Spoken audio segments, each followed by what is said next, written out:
Hollywood celebrities are desperate to save their careers as the box office goes bust in 2025. Perhaps nobody has had as hard a time as Leonardo DiCaprio, whose mega flop, Colossal Failure, one battle after another, was rejected by audiences the world over.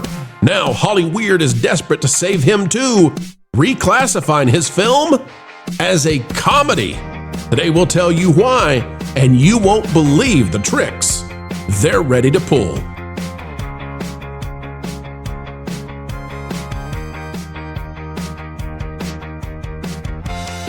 Hello, ladies and gentlemen. Welcome back to the channel that gives you the news you need to know, often before the drive-bys even get a whiff of it.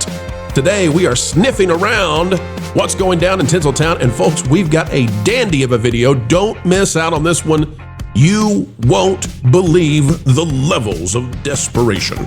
As we dive in, click the like button, drop a comment down below, let us know what has been your diamond in the rough movie this year. What did you go see that you loved? Out of That Park Place, and it's by little old me. Yeah, I found this one. Hey, whoopee! Hollywood is relabeling the colossal flop one battle after another as a comedy for a giant PR and awards rescue. That's right, they're coming to rescue Leo. Poor Leo, and poor Warner Brothers for putting this thing out there. You know, Warner Brothers had a pretty good year. They had a pretty good year. Still having a pretty good year, but boy, this movie was not part of the goodness. But this is a pro-anti-FA, if you know what I mean by that. Pro-anti-FA. You sound it out, you'll figure it out. It's a pro-anti-FA film. It really wants to just damage those of you who live in flyover country. You're a bunch of rubes. You're a bunch of rednecks. That's what basically the message is. It mocks you. It laughs at you.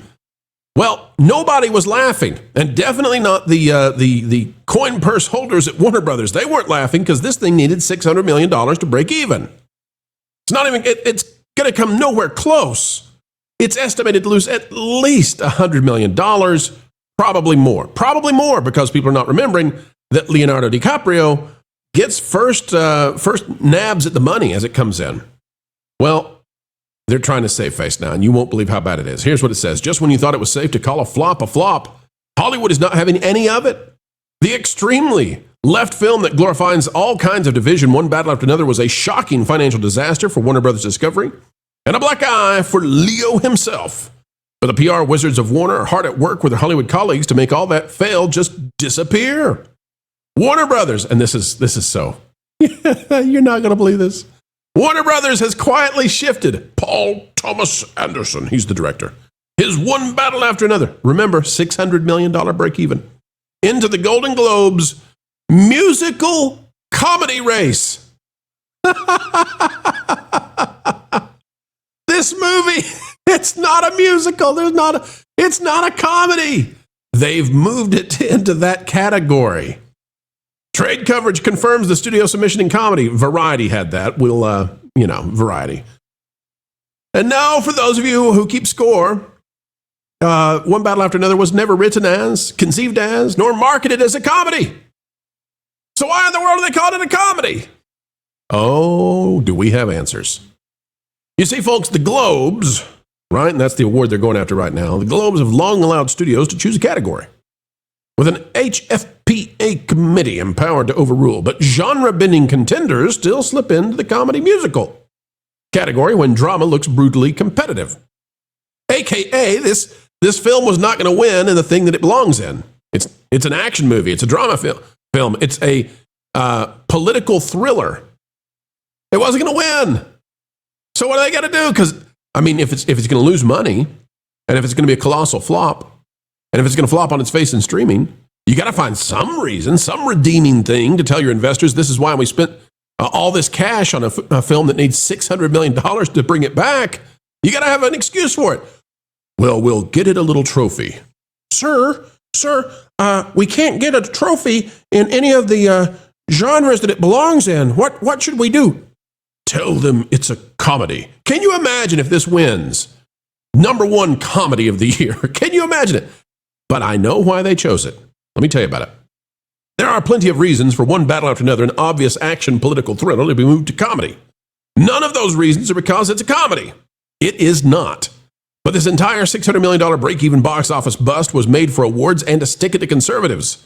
And since it's failing at every objective it had, the Hollywood elites can't stand that. It's time to force a way for awards to come raining down on Mr. DiCaprio. On ticket sales, if it's labeled as a comedy, get ready for this. Are you ready? If it's labeled as a comedy, it would be the third highest grossing comedy of the year domestically. And that gives it a better chance for an award, right? Because now it's not so embarrassing. It's number 3. Now, ignore for a moment that we've killed comedy.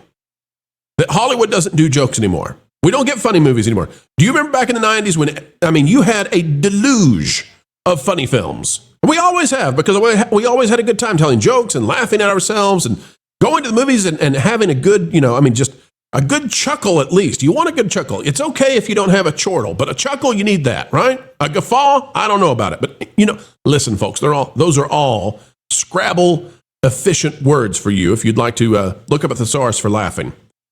It's no laughing matter here, though, because they are trying to get it on the comedy side because there's no comedies this year that did well because Hollywood killed comedy. You can't be funny anymore. You can't make fun of anything anymore. So one battle after another would land in the 3rd spot. Oh, but wait a minute. There's an angle here. Hold on. I'm figuring out how it can be the number 1 in something. Are you ready? Globally. Let's go to globally. The optics are rosier. The Bad Guys 2, you see, is sitting around $236 million worldwide. Now we're out of domestic. We're looking at internationally.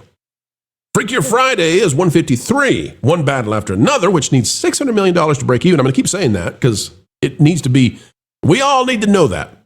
It's at 191, which would make it the number 2 global comedy of the year. Wait, do you see where I'm going with this, folks? There's a way to get rid of that pesky, let's go back up to this, pesky Bad Guys 2. The hope is that Warner Brothers could claim Bad Guys 2 is an animated family film, not a comedy. And thus, one battle after another is the number 1 comedy of the year worldwide. And surely award ceremonies would not ignore the number 1 comedy of the year that also goes after the people they don't like. You see how that's played? You see how that's done? It's the top live-action adult comedy worldwide. Or maybe it's the highest grossing awards caliber comedy dramedy. Don't you love this? This movie is not funny. It's not in the least funny. There's nothing musical in it. There are no jokes. There are no comedians. It's a dire, awful, terrible, dark film about sticking it to your political foes. But you know what? If they'll call it a comedy, it can be the number 1. It can be the number 1. This reminds me of when they call The View the number 1 news daytime talk show on ABC, and it's like, well, yeah, but you're not news. What are you talking about? You would lose to The Price is Right if you were correctly labeled. Just what's the number 1 show in daytime? This is what it's like. So, folks, that's what one battle after another is after, and that's what they're playing. That's the game that's happening. This is how callous they are. They don't care that it's not a comedy. They don't care that you didn't think it was funny. They don't care that you didn't go see it. They don't care that it's a flop. They're going to get their awards, darn it. That's going to happen. And then they're going to take their victory laps. And even though they lost millions and maybe hundreds of millions of dollars for investors, they're going to go up there and they're going to tell you what a piece of rot you are as they take their tiny little statue, stand up there with their martinis and go back to the table and sip them and sit on their high horse of we won. That's what the plan is here. Because in Hollyweird, even as the industry burns down around them, even as the sound stages of Tinseltown turn into spirit Halloween stores, even as the Hollywood Hills have become the place that nobody wants to go to, right? Beverly Hills, that's where you don't want to be, baby. Even as that happens, and the exodus from California continues, folks, the news from them is everything's A-okay, everything's fine, because we, darn it, we're divine.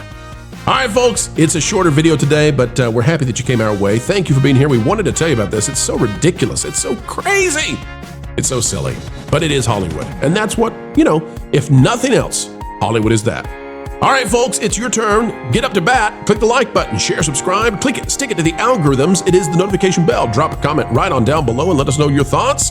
And until the next time, we have the joy, the pleasure, the privilege, and the responsibility of spending time together. More PhD levels of understanding of what really goes on in the hallowed halls of Hollyweird.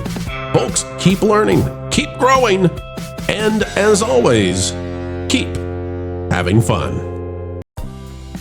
Okay, a little bit of this here. What are you two doing? You better not be sending Marvel another bot campaign demanding they bring back She-Hulk. That was only like 17 times. Now we're way past that now. So then, what are you going to do today then? We're sending Pedro Pascal love letters. You know, low-level stuff. What? Okay, wait. I've been betrayed. Why would you do that? He already gets the wrong message from everyone. Well, he needs more sizzle in his life. Okay. You know there's even some lines for even for you? They're called borders. They're negotiable. But no, these letters aren't from me per se. They're from Jonas. Jonas, yeah! I'm calling WDW Pro right now. You know what? I hope Jonas sues you for this.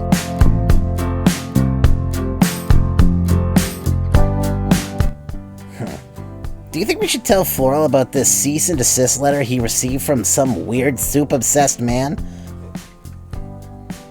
Maybe we could tell people to like, share, and subscribe. Then we could really let this play out. Use the codes to play 4 teachers, baby. Yeah! Like Democrats.